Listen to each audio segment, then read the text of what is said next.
I'd like to talk a little bit about some common mistakes people make in measuring the square foot living area of their home. This is a very important number to establish value, and especially here in Louisiana, a lot of importance is put on living versus total area in the calculation of values. So let me review with you some 5 common areas where people often forget or make a mistake. To start with, you always use the exterior of your home, not the inside, for the measurement. So in taking your tape measure, you go along the exterior perimeter, subtracting porches or anything that would be considered an outside area. That's one area. The second problem is openings inside the house. Often people forget, if they have a 2-story home, to subtract openings. The openings could be like a stairwell. Perhaps you have a loft living room with a balcony overhang. So you have to be very careful and remove those openings from the total square foot. When you take a look at above and below grade areas, like the main grade is your main floor area.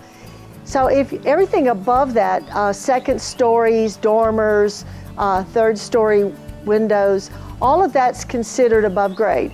You calculate all the floor space or living area in those above grade areas. If you have a below grade, like a half balcony, or a very common thing we find in Louisiana, someone converts a garage to a den and the concrete is a couple of inches lower.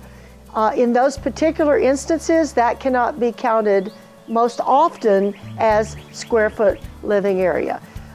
There are some exceptions to excluding that below grade area, and a trained appraiser would know how to do that if it's a standard feature in the neighborhood. And considering above grade, another rule that most people don't know is what we call the 5-foot rule. For example, if you convert an upstairs area, attic area, into a den, the only area considered living area is that area 5 feet or taller. So for example, if you have sides of the dormer that actually come down to a 4-foot level, you have to back up 2, 3, 4, maybe 5 feet, and subtract that area from total living area if you can't reach a ceiling height of 5 foot. Another area, the 5th area, that's often miscalculated, if you have a uncovered walkway connecting a guest cottage to a main house, some people, even though the guest cottage is finished just as nicely as the main house, count that square foot inside that second structure as living. It has to be one continuous building structure. So to sum up, I highly recommend the use of an appraiser to measure the living area square foot and gross area of your home.